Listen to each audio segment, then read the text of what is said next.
The mug hits the tile, shattering into 3 pieces. Coffee spreads toward the baseboard like it's trying to escape the kitchen. 8-year-old Mara freezes with her hands still in the air. "I told you not to run in here." Her father, Dan, doesn't look up from his phone right away. When he does, his jaw is tight. "That was Grandpa's mug. I wasn't running, I was—" "Don't." He crouches, starts picking up shards, movements sharp and efficient, the way he does everything when he's angry. "Go to your room." Mara doesn't argue. She's learned that arguing adds 5 minutes to the sentence. What Dan doesn't know yet, Mara wasn't running. She was carrying the mug to him, filled with the instant coffee she'd learned to make from watching him, because it was Saturday and she wanted to surprise him before he left for his shift. She tripped on the rug he keeps meaning to tape down. She doesn't tell him this. Not that day, not the next. 3 days later, Dan finds the rug, curled up at the edge, exactly where it's always been a hazard. He remembers, suddenly and uncomfortably, that Mara had been walking toward him, not away, when the mug fell. He doesn't bring it up. Bringing it up means admitting he yelled first and never asked questions. In his house growing up, his own father never once said I was wrong. Not about the belt, not about the silence that could stretch for days. Dan swore he'd be different. He tells himself he is different. He's never raised a hand to Mara. That feels like enough, most days. That night, he passes her door and hears her on the phone with her cousin. "No, I just don't tell him stuff anymore. It's easier." He gets mad no matter what actually happened. The words land somewhere under his ribs. He stands in the hallway a long moment, hand not quite touching the door. Sunday morning. Dan sets a new mug on the counter. Plain, from the drugstore, nothing special. Mara's at the table with cereal going soft in the bowl. "I found the rug," he says. Not a big wind-up, just that.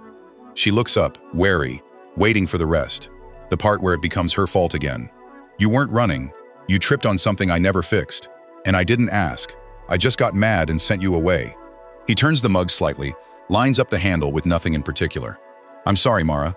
That wasn't fair to you." Silence. The kind that isn't empty. The kind that's doing something. "It's okay," she says automatically, the way kids do. It's not, actually. "But thank you." He sits down across from her. "Next time something breaks, or something goes wrong, I want you to tell me what happened, even if you think I'll be mad, especially then." Mara studies him like she's checking for a trick. Then, quietly, "I was bringing you coffee, like you make." Dan's throat does something he doesn't examine too closely. "Show me," he says. "Properly this time. I'll even use the new mug." She makes it wrong. Too many granules, no sugar. And he drinks it anyway, all of it, sitting at the table while she watches to see if he'll say something. He doesn't complain. He just says it's good, and for once, it's not really about the coffee. Dan wasn't a bad father. He was an unpracticed one, running an old operating system, the one that taught him control and correction look identical, and that admitting fault is the same as losing authority. But kids don't experience it that way.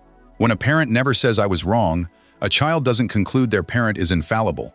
They conclude something much more corrosive, that power decides who has to apologize, and they don't have any, so they adapt. They stop bringing the truth to the person who's supposed to be safest to bring it to. Not because they're deceptive, but because honesty stopped being useful. Mara didn't lie to her father because she's a liar. She stayed quiet because speaking up had never once made things better. A real apology does something a punishment can't. It tells a child that the relationship is more important than anyone's ego, including the parents. That's not weakness. Kids raised by parents who can say I was wrong tend to trust more, hide less, and, eventually, apologize better themselves. You can't model a skill you've never once demonstrated. Next time you snap at your child and later realize you were wrong, even partly, say the actual words "I was wrong" or "I'm sorry" out loud to them, specifically, without folding in a justification or a "but you also." It has to stand alone to count. What would you have done in Dan's place? And can you remember the last time you apologized to your own kid and meant it?